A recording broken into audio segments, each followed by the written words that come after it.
Hello, everybody, and welcome back to GameStack Podcast. Right here on We Just Love Games Network. I am your co-host, Vendertron, and joining me this evening, as always, is the illustrious, the beautiful, the super fabulous Shalene. Hi. I'll try to be at least one of those things. Well, today. your eye makeup is on point. And is Thank that a you. Pellegrino? This is a Pellegrino. Yeah, it's the ones that don't have any sugar added. It's just like I'm drinking the poor flavored. man's Pellegrino, Canada Dry and True Lime. How you doing, Shalene? You've had a busy week. I have. So what happened? Tell me. Those of you who are in on the Discord know that I missed last week's show because we had to fumigate the apartment. It was a bad time. And I had to stay in a hotel. Yeah, rad roaches. It was terrible. They killed Butch's mom. It was a disaster. And so Archon and I were homeless briefly, living in a hotel. And thank you. He brought me tea. What a good man. Look at this tea. He brought me tea. It's very hot. See what happens when you apologize? Very hot, yes. So we were able to move back into the apartment, and like immediately the next day after that, I had to leave for a conference for work across the state, like 4 hours away from where I live. So I didn't even unpack. I just changed the clothes. I just dumped out the dirty clothes and put in some clean ones. Oh man. And back on the road. So I've spent the last 2 weeks living in hotels, and I'm really excited to not be in a hotel right now. Right. So tonight is the first night you're going to be sleeping in your own bed? Yes. Oh my gosh. We just got home. We got home with just enough time to watch the first episode of the Fallout TV show before starting this show. That's why I was running late. Talk about it. Because we were dying to watch it. They released it a day earlier, but the hotel internet was like 1 megabyte a second or something ridiculous. It was just so it was bad. All you could do to load Discord and send a message on Discord. Pretty much. You're still alive. Yeah. I think I'm still downloading a JPEG from the hotel internet. It was so bad. We couldn't watch Fallout. I was not able to upload any audio shows. I know some folks in the Discord chat have been jonesing for an audio show, and I apologize, but my life has been a mess. This weekend. Hopefully I'll get some up this weekend. So yes. I'm just gonna commit to it. I will get at least one podcast up this weekend. And I'll try to do more and get some scheduled. So cool. Anyway, how are you? What's your life?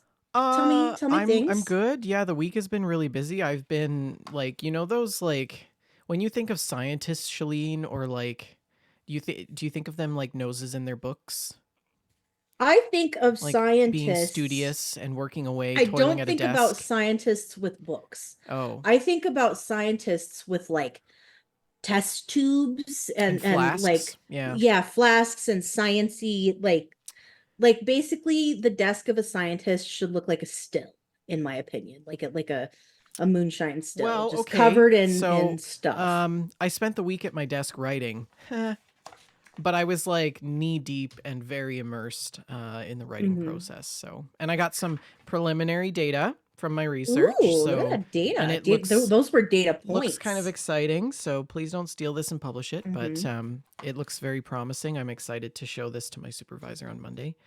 I'm so proud of you. It was an interesting week. It was ups and downs. I got my paycheck on Tuesday, I think it was. Nice.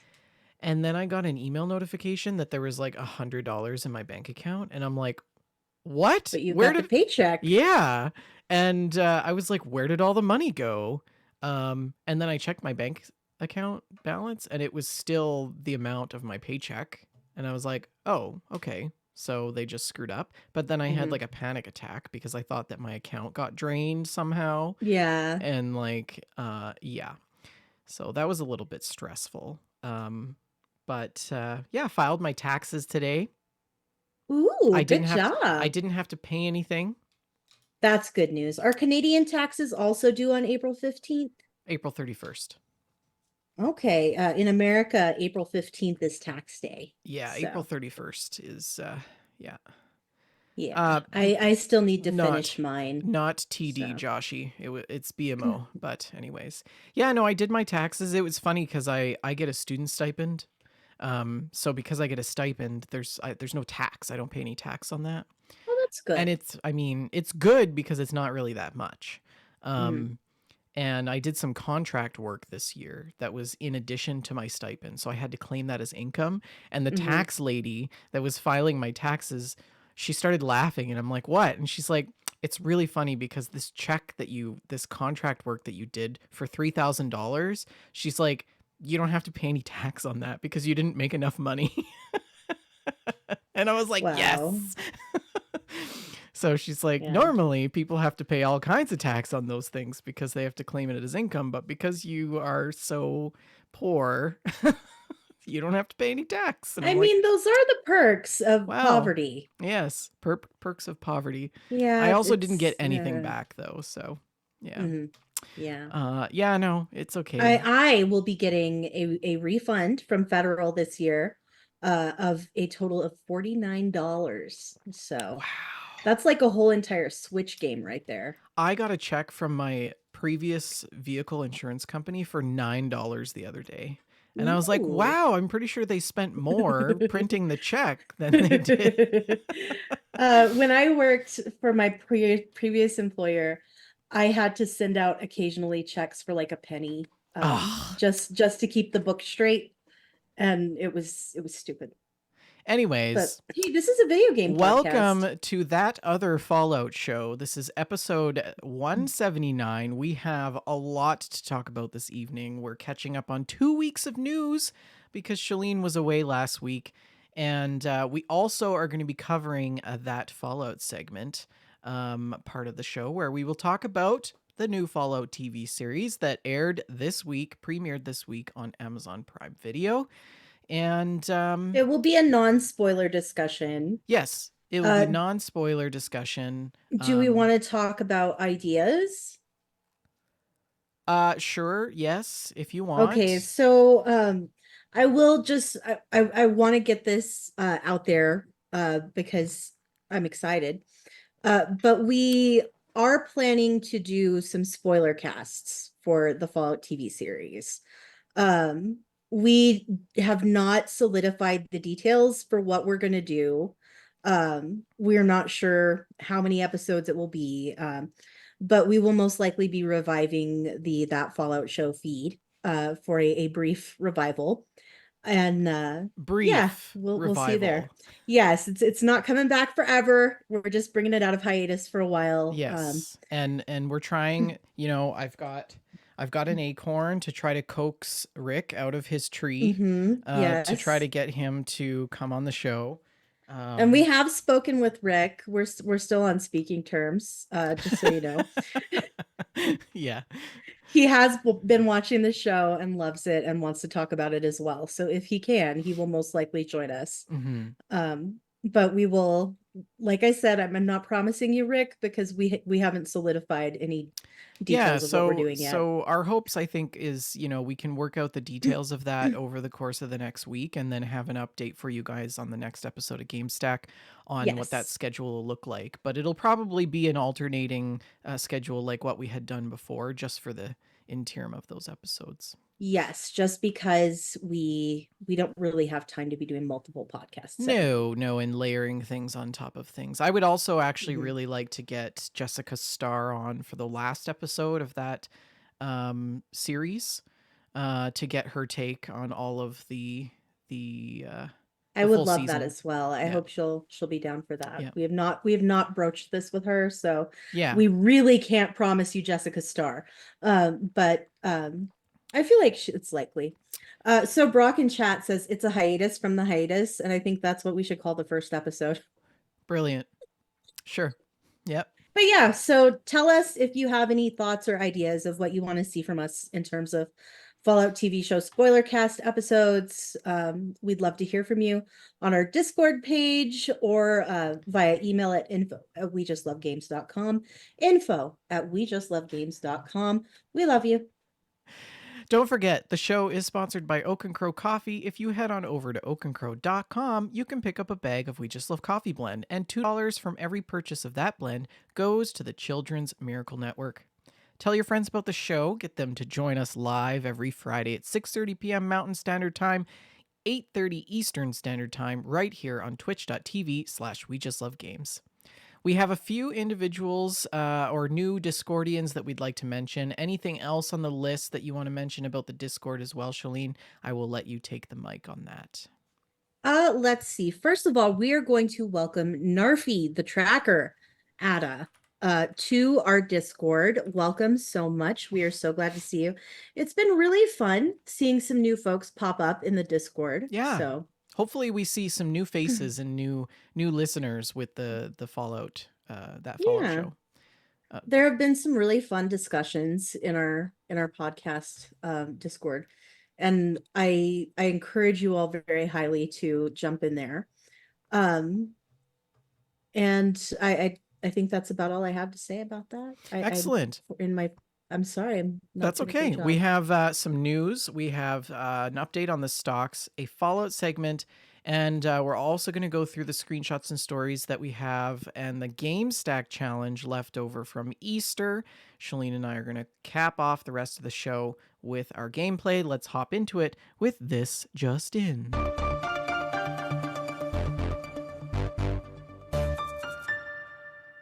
Righto, Shalene, all yours. Okay, we are going to start out talking a bit about the BAFTAs. If you're unfamiliar, the BAFTAs are a prestigious video game award. And Baldur's Gate 3 cleaned up. They won they won 5 awards at the BAFTAs. So BAFTAs are held in London. This is the 20th anniversary of the ceremony. And it was a big event. It was a really big event. And Baldur's Gate 3 just really swept the awards show. The best game award, they won an award for music, the award for narrative, the award for performer in a supporting role, and the EE Player's Choice Award. They had also been nominated for artistic achievement, multiplayer, and performer in a leading role. So they really swept up on that. Alan Wake 2 also won a couple of awards, including artistic achievement and audio achievement. And Super Mario Brothers Wonder also won 2 awards, family and multiplayer. And there was another award for Cyberpunk 2077, the Evolving Game Award. And the Game Design Award went to Dave the Diver, which of course is just one of my favorite games of 2023. So that's our BAFTAs update. I seen that Dave the Diver won, and I was like, oh, Shalene will be happy about that. Dave the Diver is fabulous. If you haven't played it, I really do encourage you to pick it up. It's an adorable game and it's fun. It's something different. Big fan. Big fan. Mm-hmm. And our next item is about Ubisoft. So Ubisoft's chief portfolio officer has departed the company after 10 years. This is a GameDeveloper.com article by Justin Carter. And Sandrine Calero, who was with Ubisoft for 10 years, has left. And she was the chief portfolio officer and left 2 years into her most recent position. She'd been with Ubisoft for a decade, starting out as a vice president for its consumer and market knowledge team. This is per Ethan Gack's Dead Game. As Gack noticed, her leadership resulted in a player-first focus that dictated the direction of Ubisoft's big franchises, and this allegedly led to a power struggle over the creative direction and monetization of Ubisoft's games. It's not clear why Calero left or what she'll be doing in the future, but Ubisoft claims that it was her choice to leave. In a statement, Ubisoft called her instrumental in building our consumer and market knowledge practice and in accelerating the development of our portfolio, brand, and monetization strategies. In her own statement, Calero wrote that she was grateful to have spent more than a decade working alongside the talented teams at Ubisoft and that she is proud of their achievements. And with her exit, staff members under her umbrella will now report to Chief Studios Officer Marie Sophie de Waber. I am sure that I butchered that name and I apologize. And moving on to some more Ubisoft news. Star Wars Outlaws has gotten some hands on impressions, and I think this is pretty exciting. Uh, of course, I mean, we've been a little bit spoiled for good Star Wars games lately with the Star Wars Jedi Mm-hmm. series, Mm-hmm. but we've really had a lack in all of Star Wars of seeing stories that don't belong to the Jedi. And I love the Star Wars universe. I'd love to see more of that. So that's what we're going to get with Star Wars Outlaws. And Game Informer went to Sweden because this is their cover story for this month. And they were able to go hands on with Star Wars Outlaws. It is from Massive Entertainment, the studio behind The Division, and last year's Avatar Frontiers of Pandora. This game will be taking place between Star Wars Episode 5, The Empire Strikes Back, and Star Wars Episode 6, Return of the Jedi. Outlaws puts you in the shoes of Kay Vess, a common pickpocket turned thief who gets in over her head and becomes a player in the thriving underworld during this dark period in the Star Wars timeline. Um, Star Wars Outlaws features several planets and moons for players to explore, including iconic and well-known locales like Tatooine, Kijimi. I'm unfamiliar with that planet, and Akiva. But my hands-on demo takes place entirely on Toshara, according to this Game Informer article. Um, that is a new moon that was created by Massive Entertainment in collaboration with Lucasfilm. And given the timeline placement of the game, the Empire's presence is immediately felt and consistently present. After landing on Toshara following an unfortunate turn of events, Kay heads to the moon's capital city, Mirogana. And Mirogana is dense and multi-leveled, but it was intentionally designed to not be a sprawling city like other open world games. If you open up the map, the location that we've built for Mirogana is quite compact, creative director Julian Garrity says. What we wanted to do is to have something that is very dense in activities rather than super expansive where you get lost and there's not much to do. It is very, very focused on providing a dense, busy city experience. And I think that is really, really exciting. Ubisoft games tend to have a very sprawling environment, which can be fun if that's what you're looking for. But of late, with the place in life that I am, I just find this kind of thing intimidating. And I'd really rather have a more manageable space. Really? Yes. Yes. I know it sounds counter to everything I've ever said about video games, but I play less now than I used to. And the big sprawling environments, I just think about how much time, how much of my life is going to get sucked up in there. And I don't want to do it. I don't want to do it, Vendor. Okay. I'd rather get to the objective and do the thing. But it looks very cool. They've shared many screenshots, and it really does look like they have the feeling of the Star Wars universe nailed down.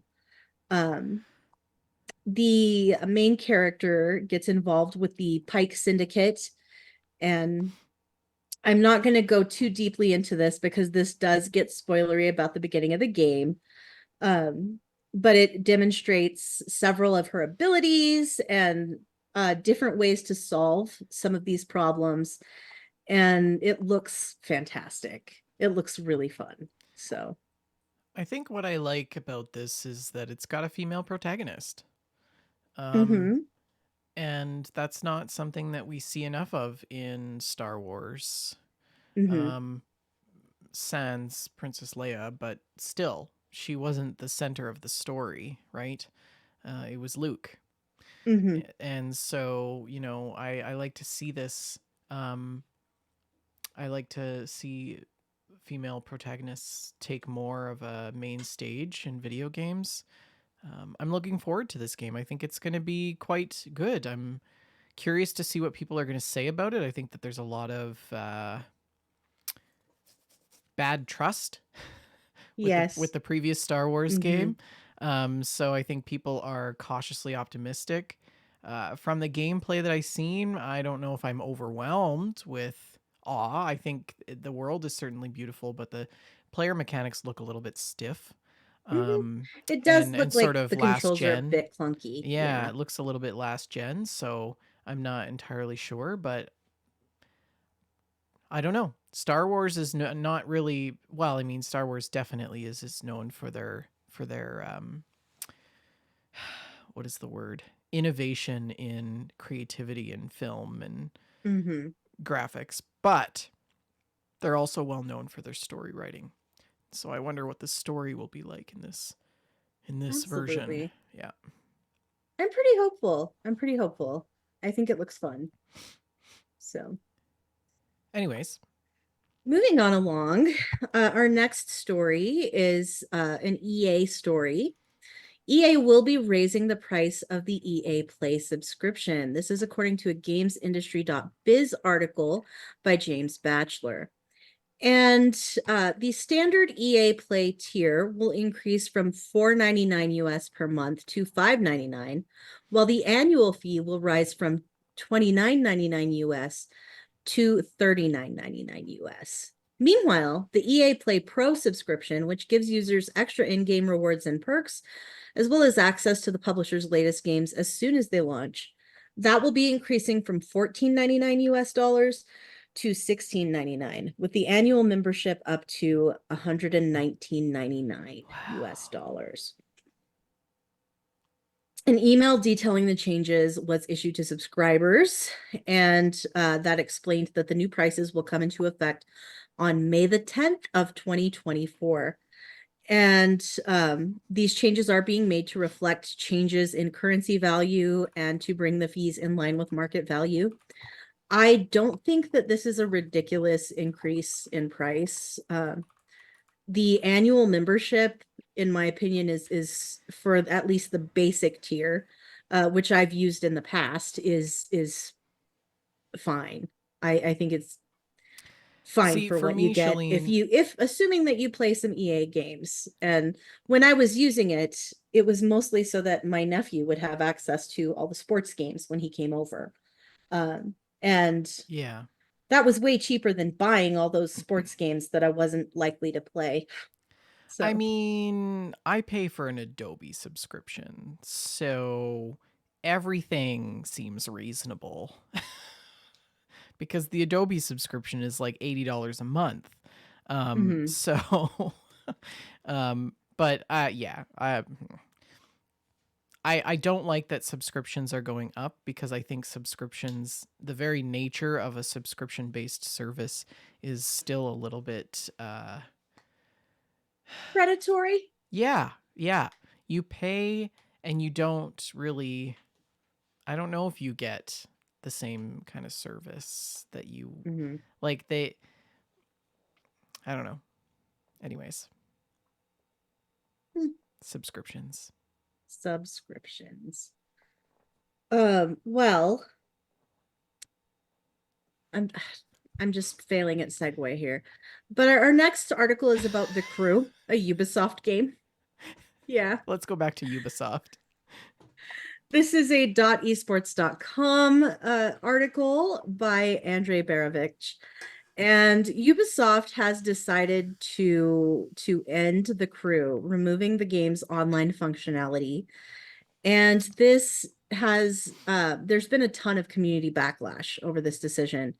And one player decided to ask for a refund of their PlayStation copy 9 years after they originally purchased it. And it appears that this player actually got what they were asking for. This player shared the information to the Crew 2 subreddit on Monday, April 8th, with the allegedly refunded gamer claiming that they purchased the original title in 2015. The player states, I didn't play the game that much since then, and on March 31st, after 9 years, I contacted PlayStation support to get me a refund because the game is not working anymore, they wrote. And the user was surprised that PlayStation actually granted them a full refund of $95 because they had purchased the Crew Gold Edition in February of 2015. The situation has caused some major figures in gaming to prompt players to confirm this user's claims to see if it is possible for others to do the same to put some pressure on Ubisoft. So players are hoping that Ubisoft will feel some pressure from players requesting refunds, and we'll see if that makes a difference to their decision to pull the plug on these servers. I understand that it's not feasible for um for a developer to keep a game servers online forever, indefinitely. Um, but I do hate the idea of a game that you purchase becoming unplayable Mm-hmm. through no fault of your own. Mm-hmm. And honestly, I have some mixed feelings about this. I think it might be a little bit petty to be requesting a refund, but I also understand and support people who are just trying to keep games alive that they love. So, If what are you're your thoughts? interested, well, if you're interested in trying to keep games alive, I did throw a link in the chat, stopkillinggames.com. And Mm-hmm. it's an online digital petition that you can sign where you indicate your country of residence. And you can sign the petition to um, indicate your support for getting some action on this. But this is specifically uh, regarding The Crew, published by Ubisoft as a case example. Mm-hmm. So, but yeah, check that out. Indeed. Our next article is sort of the opposite of game devs being terrible. This one's about Sean Murray and how he's a precious cinnamon roll and should be protected Huh? at all costs. Yes. Hello Games Sean Murray is celebrating a 1% improvement in the No Man's Sky Steam reviews because each point is just that much harder to earn than the last. This is a PCGamer.com article by Ted Litchfield. Of course, we've covered over and over again on this show the amazing turnaround of No Man's Sky from being a janky mess at launch that overpromised and underdelivered into the just amazing world that players can explore today. Uh, as reported by Games Radar, Hello Games head Sean Murray took to Twitter to celebrate No Man's Sky getting another point in its all reviews rating on Steam to 78% positive. And he noted that as time goes on and more reviews are added, each tick up is harder to earn. And a quote from Sean Murray: "Guys, we just ticked up to 78% positive in all reviews. 2021, we hit mostly positive, 70%, which took 5 years. Mathematically, each percentage point is harder to gain than the last. I never thought it possible, but guys, we might hit very positive at 80% one day." Sean Murray is that 65-year-old retiree working part-time at McDonald's, making sure that everybody's cheeseburger looks exactly like the picture. He's I feel like he's playing the long game here. Like eventually No Man's Mm-hmm. Sky is just going to make this triumphant comeback and it's going to be like the number one game on Steam and Sean Murray will be like, I did it. I 2030. am just 2030. so impressed with this man and his team. They could have moved on at any point and would have absolutely more than redeemed themselves.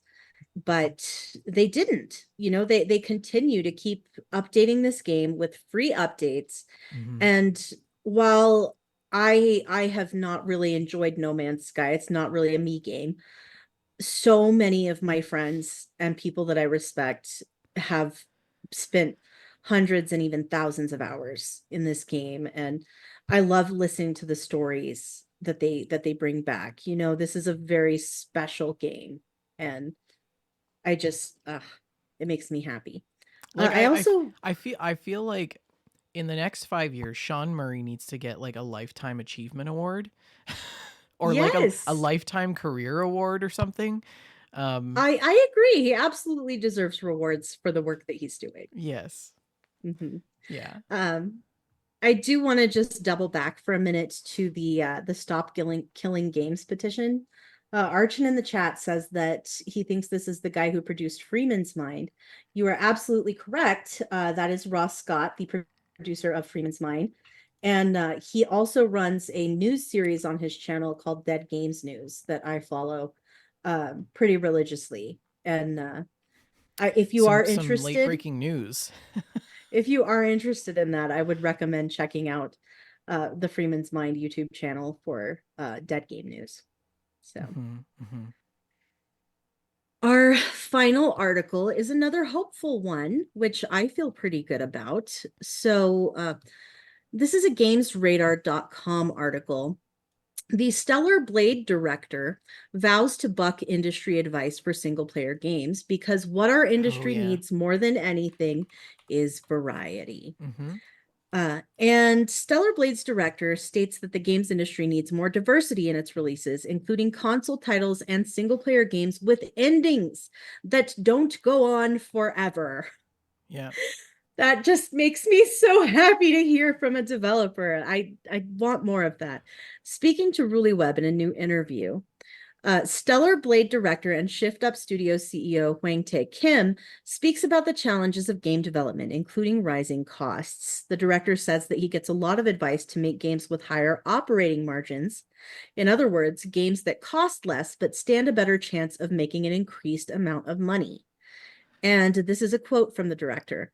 I think what our industry needs more than anything is diversity. Console titles, single player games with endings are very important in their own right. It's healthier for the market to continue to make these games and for them to coexist with other genres and platforms, which is why Shift Up will continue to take on the console challenge, the director continued. And he believes that there's a strong desire for audiences to play a game that has a definitive ending, a game that isn't a live service title and isn't supported with endless updates after launch. And while he hasn't shot down the possibility of DLC for Stellar Blade, he has said that Shift Up will not charge for Stellar Blade editions like costumes and a new game plus mode. And I'm thrilled to hear this. I really am, and I hope that more developers jump in and and just embrace this philosophy because I just we do need more variety. We really, really do. We're getting so many remakes and so many cookie cutter things, and everything is Star Wars games as Outlaws. service. Everything is games as service, and I don't have that kind of time anymore. I What she's actually it's this saying is she's unwilling to split her time from Fallout 76 to other games. it's horrible. It's I like how she didn't even acknowledge it. Okay, but like I have a grown-up job now and I can afford games and I don't have time to play them. It's true. It's true. And the thing is, because we have grown-up jobs and bills and reality. So when we do want to play games, it's just games that we know and love that aren't going to like stress us out because we're already stressed out. We want something that's familiar, that feels nice, and that we can expect a ghoul around the corner when there's going to be one. And I just like the idea of single player games that end, more of those, more Yeah, single player exactly. games that end. Yeah. The feeling of accomplishment when you finally get to the end is just it's like nothing else. That Yeah, yeah. that feeling of satisfaction. It's like nothing else. Well, That the one thing I like about this story, and a lot of people are saying, like, Shift Up, they really make their money from mobile games or like loot boxes, right? A lot of their mhm, funding comes from Gacha Games, which is a mobile right. looting game, loot box game, and um, what I like about this story actually, Shalene, is that this is a case where a company is getting quote unquote dirty money and choosing not to go to the dark side anymore. Right. right? And so, they're looking to branch out into single player games with no microtransactions. This is exactly the kind of thing that other video game developers, especially some in the bigger industry, the bigger fish in the industry, should be encouraging across the board. Especially considering that we seem to be seeing more and more developers giving up on single player games in favor of an always online multiplayer focused live service environment. And look at Warner Brothers, for example, literally made one of the best selling games ever in Hogwarts Legacy, yet they still decide that they'd rather focus on live service games. So, I think that um while they're not, I from what I could tell in the article, it doesn't sound like they're actually dropping gacha games or that partnership in any way. But it's nice to see that they're kind of saying, hey, it's not okay just to focus on this one area of the industry and saturate it and take Hmm. advantage of people, because loot boxes do take advantage of people, They right? do. So yeah, fight it, fight your corner. I like to see more single player games. And that's actually Absolutely. got me thinking, about this Fallout TV series. I would like the next Fallout game to be a single player, or at the very most co-op experience. Hmm. Absolutely. Yeah. Yep. They've did the Fallout 76 multiplayer universe. Leave it at that. Continue on with the Fallout franchise story and universe, and you will bring everybody back. And you'll just keep chugging along, punching out games with great I really, stories in the I same do think, environment. Fender, that even the people who are big fans of Fallout 76 don't see that model as the future of this franchise. Yeah, It's I an know. aside, it's Yeah. I've enjoyed Fallout 76 very much. I don't play it as much as I used to, but I definitely I've gotten many, many hours of joy from Hmm. this game. And that's not where I see the future of the franchise going. I hope you're right. I think it's just an aside, in Yeah. much the way the Fallout Shelter was an aside. It's a Yeah. fun experience that is separate from the mainline series. Yeah. I'm getting nods of approval from our in-studio producer, Oh, good. Archon. That means we can move on to the next story. Yes. Which is my responsibility. The next story. Shalene, That Fallout segment. I don't remember our news tune. What I was don't our Fallout news tune? I don't know if I'm Anyways, we're if going to you talk love about, news, you're gonna love this next segment. yes, that Wait, I think one. I Oh got my it. gosh. I have crippling depression. No, that's the wrong button. Oops. I thought I had it around here somewhere. Anyways, um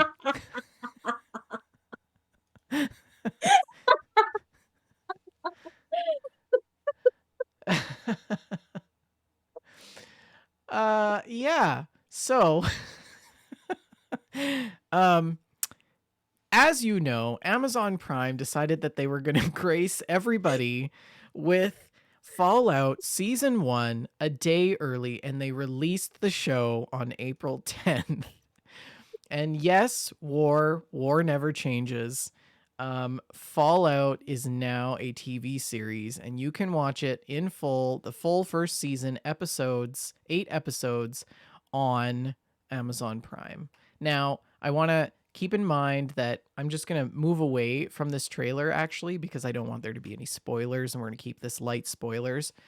Um, but I I think that this game was a big hit. All of the reviews. This show. Sorry, the show. See, that's a Freudian slip. I want Fallout 5 already. Um, um, it's I think it's a fantastic TV adaptation. It's being praised across the media outlets as one of the best game adaptations thus far. Um, and it's not hard to see why Amazon went to bat for Fallout. I think this is a weird, often hyper violent, sometimes satirical comedy that just fits so comfortably with that love and feel of Fallout that we all know. And the show is produced by Westworld's Jonathan Nolan and Lisa Joy. It is set canonically within the world and continuity of the games itself. But its 8-episode first season isn't directly connected to anything that you may have played previously in the Fallout universe. That means no prior experience is necessary in order for you to jump into the show. It has an entirely new cast of characters, and it stars Ella Purnell's Lucy, who is the main Mm-hmm. character, a female protagonist who was raised in Vault 33, one of the many Fallout shelters built by the Vault Tech Company over 200 years ago. She has never known life outside its impressively realized steel and concrete walls. And she is the embodiment of the can-do spirit of pre-Great War America, which, Yes. as you know, has been preserved for generations in these underground tin cans. And I think that the show, it really begins nicely by echoing a lot of that feel with Fallout 3, which is one of the bigger games within the Fallout franchise that really snagged people. Lucy is forced to leave the vault. We see that in the original trailer for the show, and she's got to go out in the wasteland and try to survive in much the way that you would in any of the Fallout games. And I think that I don't want to go into too much detail without spoiling it, but I will say Walton Goggins is so fantastic. He plays the Ghoul, that is his name in the show, and he just nails this role. I cannot wait to see the accolades that come to him for playing this role. I think he did a fantastic job. I may or may not have watched the entire season already. Wow. Wow. Yeah. I was up until midnight on was it Thursday? Mm-hmm. Wednesday? What day is it? I don't know. Yeah, I watched the first 3 episodes the night it came out. Then I Mm-hmm. was too tired to stay focused, so I went to bed. Right. And then I watched another episode on my lunch break the next day, and then I finished watching the rest of the episodes, which was 6 episodes, that night. Last Right. night, Thursday night. Yeah, it was fantastic. I'm a big fan of the first episode. That's all I've seen so So far. you've watched the first I've episode? watched the first episode and I loved it. I literally just finished watching it before we started recording the show. And I was very pleased.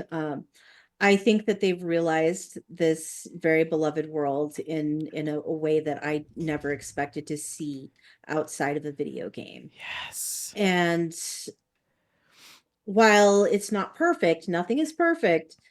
I'm just terribly impressed. I think all of the casting was brilliant, not just Walton Goggins, but also Ella Purnell and Kyle MacLachlan. Kyle And MacLachlan. he's so Yes. good. He's He's so so good. good. He's so good. Um, Hmm. and just these details that went in, the things that that you notice if you're a fan, the things you can pick up on are astonishing. I'm gonna have to watch it again and take lots of notes. I definitely I want to go through it again and scrub the thing frame by frame. Well, I agree, and I think that this is exactly why we need to do an 8-part series Mm-hmm. with that Fallout show, because we need to do an analysis of every episode and talk about it and pick it apart and try to find hints at Fallout 5, because the show's the producer says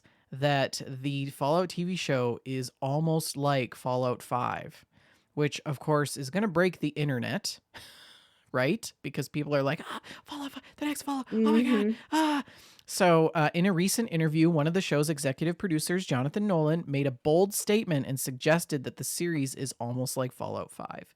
He stressed it's a non-interactive version of the games and serves as a perfect extension to that series that gamers know so well. Each of the games is a discrete story, different city, distinct protagonist with the same mythology. Our series sits in relation to the games as the games sit in relation to each other. It's almost like we're Fallout 5. I don't want to sound presumptuous, but it's just a non-interactive version of it, right? So he's suggesting that the TV show is the Fallout 5, not that there will be a Fallout 5. But it is exciting to show and see that, he sees this as an extension of the games themselves. I would say that there are some very video gamey things about this program. Oh, yes. And it just feels so similar to the game in so many ways. I'm so impressed. Nolan spoke about the breadth of the Fallout universe, which has been built up by a few studios since the franchise debuted in 1997. He compared the project to the work he did with the Dark Knight trilogy, highlighting the sheer depth of storytelling potential that's available to be picked at and from. He also goes on to talk about how the show will have an original story that smacks the authenticity that we know and love in Fallout universe, and everything we've seen about the show is reminiscent of the series, with the showrunners leaning more towards Fallout 4's aesthetic than anything else. Yes, that was one thing that I wasn't sure whether or not I was happy about. I Fans, loved Fallout 4. I'm not sure that I wouldn't have preferred the older aesthetic. I think you need to keep watching. I think you need to I keep definitely plan to. Fans have been eagerly waiting any news about Fallout 5, but for the most part, they're resigning themselves to the knowledge that it'll be several years before anything resembling the next Fallout game materializes in that area. And thank you to Grant Taylor Hill for writing this article within Insider Gaming Network. But yeah, I had some similar initial impressions to the show, Shalene, that you did, in that I was a little bit jarred to be watching the Fallout universe in this way. It's a different way of experiencing the Fallout universe. When we play the game, we load it up, we're in a vault, we learn about who our character is, we get to choose who our character is and what they are, what their specials are. And then we're rushed out into the world. And we're thinking, we get out of the vault and we're like, oh, this is great. This is fun. I got my little pistol. I'm going to go pick some corn and like, oh, what's this thing over here? And it's exciting. But I think what I found from the series is that there is this underlining tone of that brings it really a lot closer to reality, in a way. And it was a little bit jarring for me. Right. Oh, I don't know. Did you get that same sort of vibe? Not really. I was really excited about thinking how video gamey the inciting event was, and just how much it felt like I could be playing this. I could be experiencing this in video game form, Yes, yes. and this thing that's happening on the screen sounds so much like things that I would discover via reading terminals and hastily scrawled notes and finding corpses. And I was so enthralled with how gamey it felt. That I really didn't feel like the realism was too much. I do like to see other actors in this as well. Frances Turner is on the cast list, who plays Walton Goggins' wife, which I believe you see in the first episode as well. And there are some other really cool actors that you also see in the series, but I won't reveal their names because you haven't seen the episodes yet. Okay. So I don't want to spoil it for you, but there are some people that you're gonna see that you're gonna go, hey, I know them from whatever show, like, oh, they're in like everything, and they're there in that show or in that episode. So, but yeah, it was really nice to see the aesthetic of the Fallout universe be captured cinematically in this way. They've done it so well. The power armor? Are you kidding me? Like, cosplayers are watching this show and they're losing their minds because they're like getting all of these great ideas for cosplay now for the Fallout universe, right? Hmm. But yeah, it's so good. It's so good. I can't wait to rewatch the whole series already, and I only just finished it yesterday. I was asking Carlo, "Can we watch Fallout this weekend? Do you want to start watching it? I'll watch it with you." I'm looking for excuses now to rewatch the entire season. It's only 8 Right. episodes. You could technically watch it in a weekend. What did our Well, in-studio producer think? he also enjoyed it very much, right? Yeah. It seemed like it when we were watching it. So we haven't really had He time to was like, discuss it too shh, much amongst shh. He ourselves was like, shh, Shalene, because stop talking. I'm trying we to just watch it. finished. Yeah. We did have to pause several times to discuss a few scenes and items that one or the other of us noticed. So do you have anything you want to add to the Fallout TV show discussion? I'm getting a shake of the head and a thumbs up. Hmm. So Well, um, it your does. thumb or my thumb? The community is definitely loving it even more, Shalene. The cool dart gun from the first episode of the Fallout show. Yeah, it's a syringer, right? It's a syringer. It is already modded and being added to Fallout 4. That's funny. Yeah. And yeah, people have it was spotted by VG247 modder Near, who released the Select Blaster, aka their version of Lucy's dart gun, on April 11th. Mm-hmm. According to the modder, who is also working on the fantastic looking Fallout London fan expansion, they've been working on adding Lucy's gun to Fallout 4 ever since they saw That's a super Vanity fun. Fair article about the show last year. Super fun. Yeah, so keep an eye out for that. That will be available if not already. But the modder says many people assumed correctly that it was going to be a tranquilizer weapon, explained Near on the mod's Nexus page. I didn't really want it to just be that though. This pistol looked a lot more like an energy blaster to me. So this mod is my take on that weapon shown in the show. It can be a tranquilizer if you want it to be. It can be used as a syringer. It can also be an energy weapon too. Neat. Yeah. Very neat. So happy watching, and I can't wait till we can talk about it in greater detail. Me too. I'm looking forward to doing a spoiler cast for sure.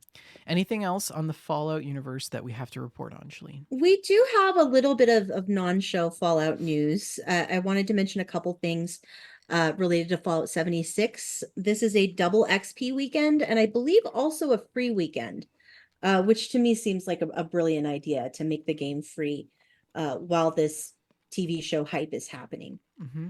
Mothman.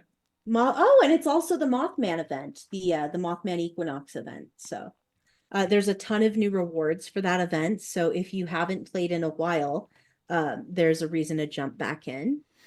Also, you get a cute little cowboy outfit for free for your Fallout 76 character and a Brotherhood of Steel companion. Is that correct? Brotherhood of Steel companion.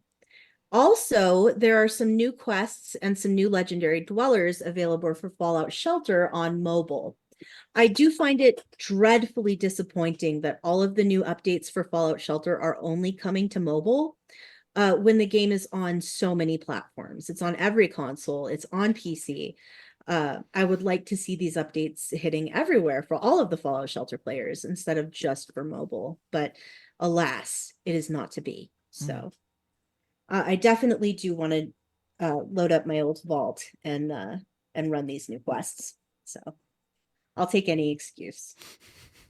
I know. I'm like, I think I want to like hop back into Fallout 76 Mm-hmm. and play a little Yeah. bit more. Yeah. Sounds good. If you want to play with me, let me know. Yes, I'm absolutely. around. Yeah. So Well, that is Fallout news. Let's talk about the stocks.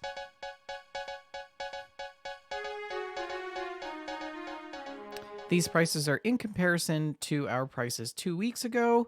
Sony closed out at $83.99, down $1.75, up $1.18. Microsoft at $421.90, down $1.18 at for Nintendo at $12.41.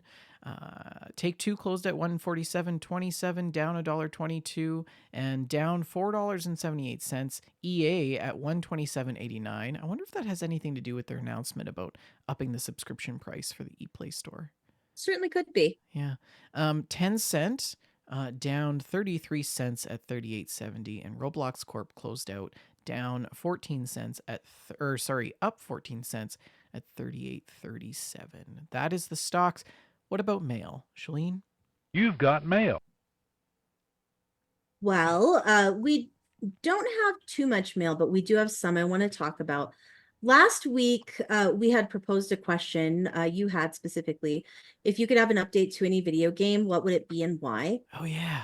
I forgot about that. We discussed that on our last episode, but we had an additional comment on that. RMS Titanic said that he would like more Firewatch. And also GTA 4 on consoles with 60 FPS, native 4K, and high-spec PC settings. Amazing.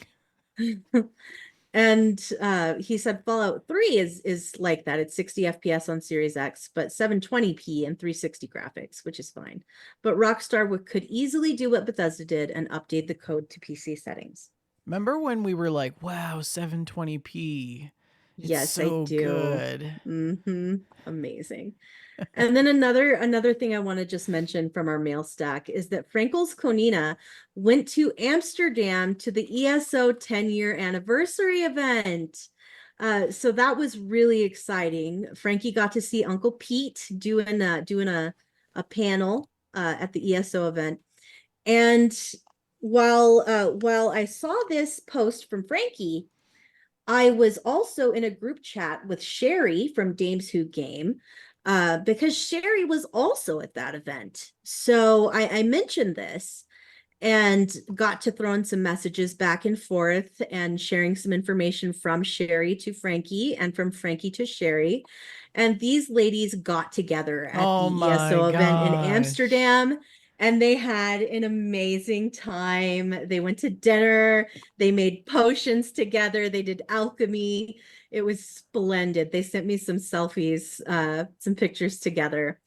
And I was just so pleased that they got together and had such a good time. I love that. That is so good. Yeah, it was really fun. And they both had some really great stories from the show. Oh, and so good. I was just absolutely thrilled that happened and that I'm so jealous. Some of our people got to meet Frankie and Sherry in real. Well, actually, I want to meet you, Shalene, in real life. Same, yeah. I mean, you know, because that would be cool. If I could meet my bestie. But one day when we figure out how to handle adult reality, life is hard. We will do that. Yes. I'm clinging to sanity with my fingernails right now. It's been rough, man. It's been rough. But you know what would make me feel better? Screenshots and stories. Yes, screenshots and stories. So last week or the week before, the GameStack challenge was to post some video game Easter eggs. Bonus points if they are literal eggs. And so our first screenshot is from Vexinator, who says, "How's this? Hatching Tide is happening in Final Fantasy 14." Yeah, that's the MMO one. You know, I've been working through these Final Fantasy numbers so much in the screenshots and stories. I'm actually getting to know my Roman numerals. Nice. Yeah, and they posted this screenshot of Final Fantasy, and there's glowing Easter eggs everywhere. The fountain is full of eggs. Fountain's full of eggs. Do you see the little duckies in the shells in the water? I don't see the duckies. On the base of the fountain. Duckies! Down here, look at them. They're so cute. There's also an Easter egg arch way off in the background. Big fan. And I see an Easter egg basket with eggs in it, and then little eggs everywhere. I love this. Looks like there's fun. one hidden in the greenery behind that faraway basket. Yes. Very cute. And then we also have this one. If Shalene, if you could take this one. Okay, so this is a Doom Easter egg. Let me just scroll to where we are. Okay, Rhino Man posted this. Thank you for posting, Rhino Man. He says it's not an actual egg, but here's an oldie. Doom 2, the secret room you can only access by using the no clip cheat and walking through the last boss. It's John Romero's head. And it is so funny. It's just his disembodied head back there, while the player wow, that's It's amazing. so good. And then we also have this one here.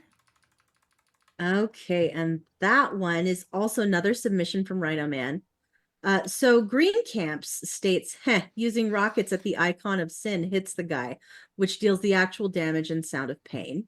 And Rhino Man follows up with this photo of this horned beast creature and says, yep, this is the guy in question. You were supposed to stand on an elevator and fire a rocket when you reached to the right height so that it traveled into the hole in the forehead. This is before the ability to look up or down in an FPS game. And the splash damage from the rocket would damage Romero's head, who is the actual boss. That is so clever. And then we also have this one. This is mine. Wow, that's an extreme transition. Yes. How about that, hey? Death. La la la la la la la la la. This is my entry. It's not necessarily a in-game Easter egg, but there are Easter eggs. And this is what's his name? Spin? No. Zipper. His name is Zipper. Where'd you get Spin? His name is Zipper. Snip. Yeah, Zipper. Zipper is super annoying. I hate Zipper. This is the first video game NPC character in Animal Crossing that I don't like. He was so annoying. That's a popular opinion about Zipper. Yes. But this is me in my little egg outfit. It's very, very cute. So cute. Yep. And then we have this one. Okay, RTZ has posted this shot from Cyberpunk 2077. It is the 3 seashells in a bathroom. I don't know how they work. How do they work? How do you use them? We'll never know. Then we have this one from Rhino Man, another one. Says, I just remembered a fun one, Final Fantasy 11. One of the main characters... 6. One of the main characters, Edgar, gets to use tools as weapons. One of the secret ones is a chainsaw, which is quite powerful on its own, but it also has 25% chance to activate an alternate attack animation that causes instant death to the target. When he uses the alternate animation, he puts on the hockey mask. Left is normal, and then this next image is him with the hockey mask on. Oh, that is so great. Look at the hockey mask. It's like he looks like what is that? Halloween? No. Yeah, I think it's Halloween that has the hockey mask. Who wears Is that Jason? Is that Jason that has Freddy the hockey mask? Jason? Yeah. We're not sure. Okay, these are regular screenshots, but I also have some additional Easter screenshots that I need to show you, and they're all mixed up. So here they are. So this is Jess and I played. Oh, this is so cute. We played the Easter event in Deep Rock Galactic, and look at our outfits. Look at you guys. We have little tulips in the background. Easter egg basket hats, and they were so cute. The eggs like jiggled in the basket when you ran around. The lobby was so good, Shalene. There was Easter stuff everywhere. They had these inflatable carrots, and like if you kicked them, it was like kicking an inflated balloon. Like they would just float across the room. So good. Easter eggs everywhere, and daffodils and flowers, and there were birds singing in the lobby like it was springtime. It was beautiful. so good. And here's a little picture of the chickadees. Oh, look at the bunny. Hi, little bunny. Yeah. Anyways, so cute. Quickly go back to our screenshots, which are right here. Okay, so that was GameStack challenge. We got to think about another challenge. But these are some extra screenshots from the community. Every week we like to ask people either submit for the challenge or just submit your screenshots of what you've been playing in game. It doesn't really matter, or you can submit to both. This one comes to us from Joshua Neurotic. That's what I'm calling him now. Joshua Neurotic? Yes. Because Alex in the chat. Is he in trouble? No. She said something to him in the chat earlier tonight, and it autocorrected to Joshua. That's amazing. It's so good. Anyways, he says, picked up Horizon Forbidden West for PC. The ports are pretty good. Think I'm going to actually try and finish it this time. And this screenshot is so good. I know exactly where he's standing in the game. The mountains in that game are just so dang good. You guys, so good. We got this screenshot from Green Camps. It says, I hate PvP centric stuff with the World of Warcraft event, but I did eventually finish the mess. As for get 1 million reputation, he says, not really. And here's a picture of him on the dock with like a cajillion other players. It's definitely like open world multiplayer MMO type feel. Then we have some really good screenshots from Hogwarts Legacy. These are from Bree. She says, I'm finally playing Hogwarts, and this is her character. She looks very cute. Bangs. I feel like half Bree's moon character is recognizable as Bree. Yes, absolutely. If you look at Bree's character and then you look at Bree's profile picture in Discord, they are the same person. I'm pretty sure. Yes. I'm pretty impressed. Yeah. Then we have this shot of 2 students holding up another student, and she's standing in the background lighting them up. Looks like they're up to no good, as you do when you're at Hogwarts. This a wonderful screenshot of the courtyard, and there's like a dragon statue in the middle. Looks nice. And then this one I love. It's like an Instagram photo of like It is. It's right? super is. I love it. It's so good. Yeah, she's just walking in front of Hogwarts Castle, and the castle's in the background, and it's very much like, oh, look at my cool vacation pics. Like if we could see her leg, I bet you she has one leg raised up. Right? Like the classic one raised leg. It's a great screenshot. It's very good. We're just teasing. Rhino Men also posted this one. Looks like Minecraft. Honestly, rather impressed with myself on this. For once, I did not accidentally make my tower into a phallic object in my latest Minecraft mod pack. And it's a tower, but it's like a clover. It's funny that you structure. say that, because I didn't see the back part of that clover structure at first and was just thinking about how phallic it looked. Yeah. What are all these glowy dudes all around the... I'm unfamiliar with these pink things, these pink glowy bits. I'm unfamiliar. All I'm seeing, I don't know. All I'm seeing is fairies, Shalene. Fairies Those and may Zelda. be a modded thing or a new thing that's new to the game since I've played it. They are. I haven't played Minecraft in years. I'm okay with that. Yeah. Hey, listen. Some more from Joshi of Horizon Zero Forbidden West. Look at the sunset. That looks fantastic. Yeah, he's standing on a big structure, and off in the distance is this sunset just glowing behind this mountain. And there's fog across the valley. It looks very, very cool. And then we have this other one, same structure, opposite end of the day, nighttime with stars, and it looks very epic. I love these. Aloy's shoes. Yeah, they look like skis. Look at her fun shoes. Looks like she's got some skis on there. It does, like little mini skis. Let's zoom in on that. We're zooming in. Oh, good. We're zooming in. Some. Those are totally forensic skis. analysis. Enhance. Shoes. Yeah. Big fan. Great shoes. Yeah. Okay. On to the next photo. Classic Fallout. Taz posted this after taking Starlight Drive-In, saw a pair of Deathclaws duking it out under the train over the pass near the drive-in.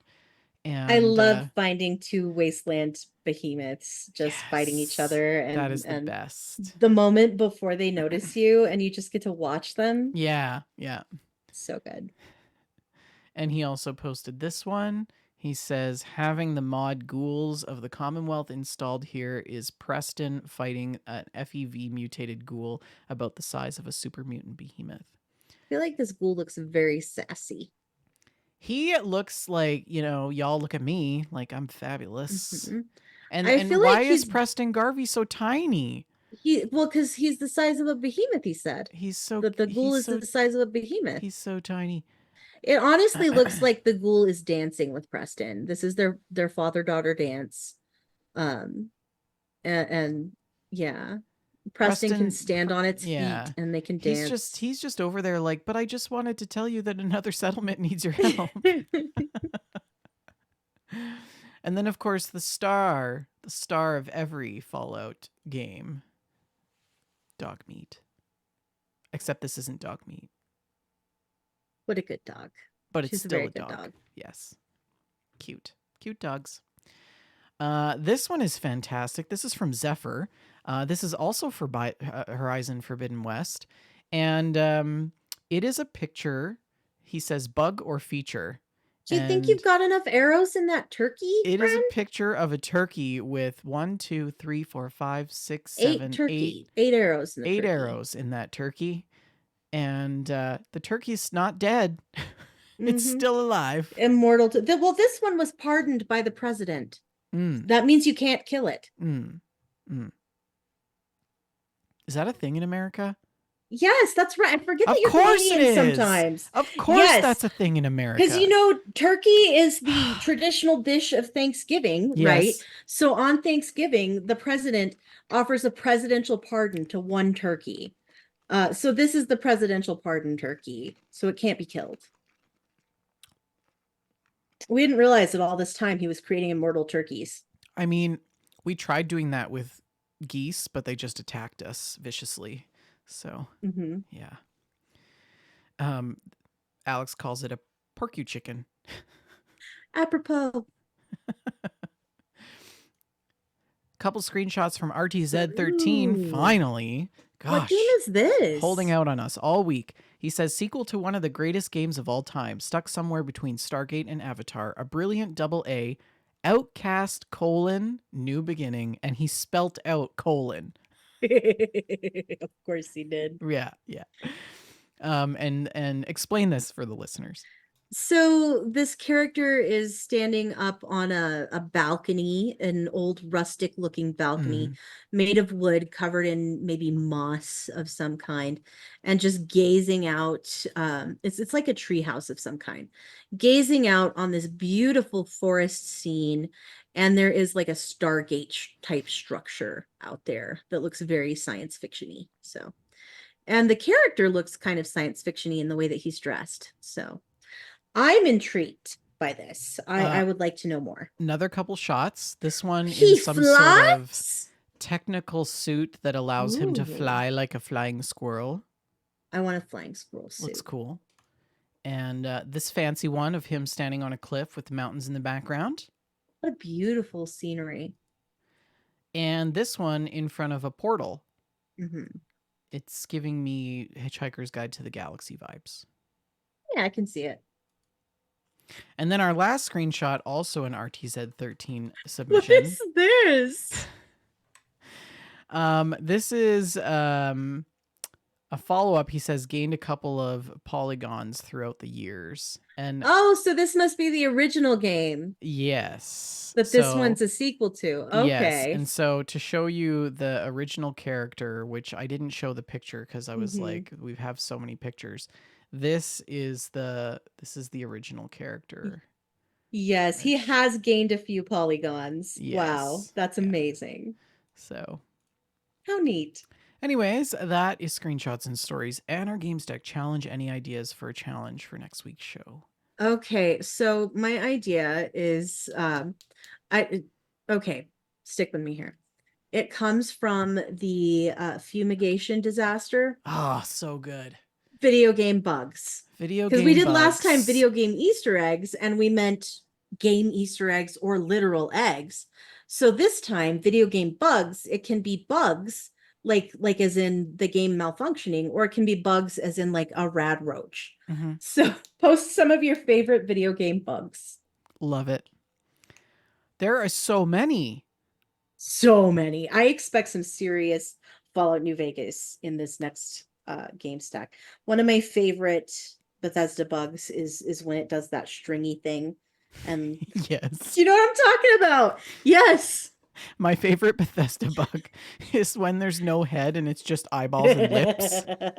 Also a good one. Also a good eyebrows, eyeballs, and lips, and that's just the teeth. Remember in the pit where if you wanted to try and get all of the ingots, there was a portion of rooftop that you had to cross, but all of the rooftop was not always solid. It just depended as the game loaded in. So you had to like fire bullets into the rooftop and see if they made dents. And if they made dents, you were safe to walk. And if it didn't make dents, then they disappeared into ether and you had You're to like reload. Indiana Jonesing your way across this plank, this imaginary floor. Oh my gosh. Oh, video games. It's going to be so good. We Okay. just love them. Why haven't we done a challenge for video game bugs yet? Because we stopped doing challenges. We might have done one back in the day when we used to do challenges. It's true. It's true. But yeah. Okay. All right. On to the next thing. Socialine, I have finished the side quests in Zelda. nice. And I Breath bought of the Wild? Yes, I bought the Okay. DLC, and I'm making my way through the DLC. And it Making is my way downtown. walking fast. Faces The the DLC is really hard. I am still stuck on the first quest. Which quest is this? I don't know. It's the one where you have to do the trials with the sword. Oh, that's super hard. I have not finished that. It is so hard. It's crazy hard. They strip all your weapons away and Yeah. just I made it through like the novice level, and now I'm trying to get the middle level. Yeah. Yeah. The combat was never my strength in that game. So it's so hard. Anyways, I got the DLC and I'm like, it's not even like, it's so funny because Carlo keeps asking me like, when are you going to play my birthday gift?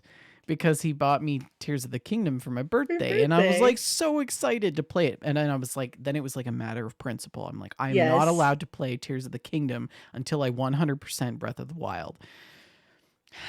So I'm like playing the DLC just for the sake of playing it so I can start Tears of the Kingdom. I'm not even paying attention to the DLC. I'm just like trying to get through it. It's terrible.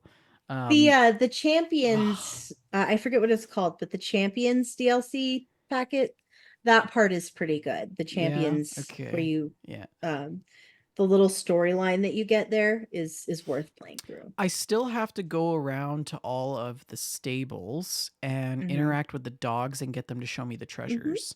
That's still on my list of things to do. But other than that, I've pretty much done everything else. I'm at 90% completion. Yeah, I feel like if you're gonna not complete anything, it should be the Trial of the Sword. Like, honestly, I feel like that should be a negotiable thing for you. I think I should move on with the rest of the DLC and try to do that last because I agree. Yeah, and then I don't know why if you get to a point first. where you're no longer having fun with Trial of the Sword, then you move on. Yeah, it's hard. Yeah. Anyways, I've stepped away from it because Fallout TV series has totally obliterated my week. So, yeah. And then I ran out of Fallout, so now I'm watching Mandalorian for the 12th time. So Mando is so good. I know, it's so good. Animal Crossing is my regular morning routine. As you know, I wake up 7 a.m., 1 hour of Animal Crossing in the morning with my coffee and my breakfast, and then 8 a.m. rolls around and I'm off to work. That is a lovely habit. It's the best way to start a day. Yeah, cherry blossom season has come and gone very swiftly. Oh, is it gone? It's gone. I missed the cherry blossoms. Oh, I'm so disappointed. I did 1 day of cherry blossoms. Why didn't you take your Switch with you? I did take my Switch. I never opened it. Well. Anyways, cherry blossom season came and went. You know what was really funny, though? The actual trees with cherries on them never had blossoms. That is pretty funny. Can you explain that to me? It makes no sense. It makes no sense. I don't know. The trees that should have cherry blossoms are the cherry trees, you would think. Yeah. But so, yeah, everything else without fruit didn't had blossoms. I don't know. Sakura season is so beautiful, though. I love it. Yeah, it was pretty good. What else do I have to say about Animal Crossing? Not too much, I don't think. I've started working on my backyard or my yard around my house. I've ripped out my garden and I'm putting in a patio with a little pool and stuff. Is this your Animal Crossing yard or your yard? Animal Crossing yard. Okay, thank you.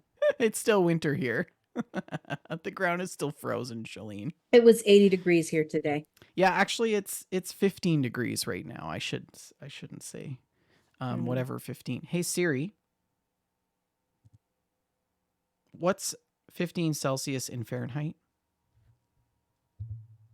It's 59 degrees Fahrenheit. Oh, that's not bad. 59. That's a nice, Yeah. lovely temperature. Anyways, that's what I've been playing. I am hoping to get back into Zelda this coming week. I am doing some hiking tomorrow, getting out of the city, so that That's will be good. nice.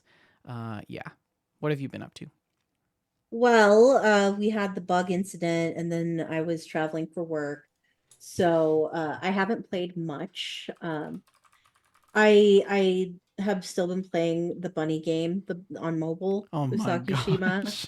Yes, I'm so close to getting the last achievement. I only need to befriend one bunny, the ghost bunny. So That's great. and I did play a bunch of Microsoft Sudoku to survive the Wow, sessions that is of desperate. yeah, it was desperation. It was desperation. Actually, But Sudoku is Microsoft pretty good. Sudoku on the Mhm. phone has Xbox achievements. So I got to scratch that itch. That's amazing. And also, my coworker that went with me to this conference is also a gamer. And we had gotten to the session early before it had started up, and he busted out his Steam Deck and started Oh playing. my gosh. So Wait I a got minute. to see a Steam Deck. I was really excited about Wait it. a minute. Wait a minute. So you brought your Switch to this conference where there are people that you work with who brought their mobile gaming consoles and you played Sudoku. Yeah, well, I mean, it was like during the event so that I could He brought concentrate it to the event. Yeah, but then he put it away while the people started talking. But anyways, the point of the story are you is that I got okay? to see a Steam Deck. Are you okay? And the Steam Deck is really cool, and I want one, and they're fantastic. And I understand now, RTZ. I understand. So what is it that makes them fantastic? Well, you can just play your PC games on there. It's really cool. Yeah, they're basically a little Switch that plays PC games. And he was playing Shadow of Mordor. Okay. And it looked great. It looked great. It handled well. The next day I saw him playing a Sonic on there, and that was equally fantastic. I think 4 Mile playing should one of get the old Sonic games. 4 Mile should get a Steam Deck and she should play Botany Manor while she's in her greenhouse. That's hilarious. But it looked really good. It definitely brought back the desire to have a Steam Deck. And I didn't realize that you could play them offline. I didn't realize that you could install and play games offline. So that makes it much more appealing. But yeah, it was very cool. And I have a couple of non-game related things that I want to talk about. So when I drove to this conference, I passed through the town where I'm from, the little town where I'm from. So I stopped to see my mom. Oh, did you get the thing? I did get the thing. Yes, Good. that is the Ring Fit for the Switch. Oh gosh, I can't believe you remembered that. Which I I totally have, forgot. yes, I have arranged with 4 Mile that we are to play Ring Fit together. So, anyways, the point of the story of stopping to visit my mom is that on Tuesday when I went through, there were like 3 tulips in the yard blooming, and they were so cute. And she showed me the tulips, and it was great. And then on Friday, on the way back through, I stopped again, and there were like 40 tulips in the yard. It like Animal Crossing in real life. Yes, that's what I'm saying. It was like visiting my Animal Crossing island, because my mom, like she gardens in a very chaotic way. So there was one like in the middle of the grass. There's a bright red tulip in the middle of our lawn, just popped up there, and just everywhere scattered about. No organization, just tulips of all colors, vibrant tulips. It was chaotic and colorful and beautiful and amazing, and it was such a good experience. That's one of the best stories. That is right up there with the time that lady lost her bees. That's oh But it man. was very much like visiting my Animal Crossing island in real life. And I also got to see a little herd of elk when I was at the conference. That was pretty fun. So Oh, yay, good, elk. good. That's all I have. Okay, well, that's a show, ladies and gentlemen. Don't forget the show is sponsored by Oak and Crow Coffee. If you head on over to oakandcrow.com, you can pick up a wet bag of We Just Love Coffee blend, and $2 from every purchase of that blend goes to the Children's Miracle Network. Don't forget to also find us on Facebook, facebook.com/We Just Love Games, facebook.com/group/We Just Love Games. Shalene and myself are on Twitter. Shalene at ShaleneL, myself at VendertronN, and our network Twitter page is at We Just Love Games. You can send us an email at info@WeJustLoveGames, or alternatively, you can post it in the MailStack channel in our Discord that you can access from our Twitch page, twitch.tv/We Just Love Games, where we record live every Friday at 6:30 p.m. Mountain Standard Time, 8:30 Eastern Standard Time. Don't forget, we're on YouTube, iTunes, Apple Podcasts, Spotify. Yes. Please like, subscribe, and review. And thank you all for listening. And Shalene, what is your last word? I am so tired. Like so tired. Good night, all.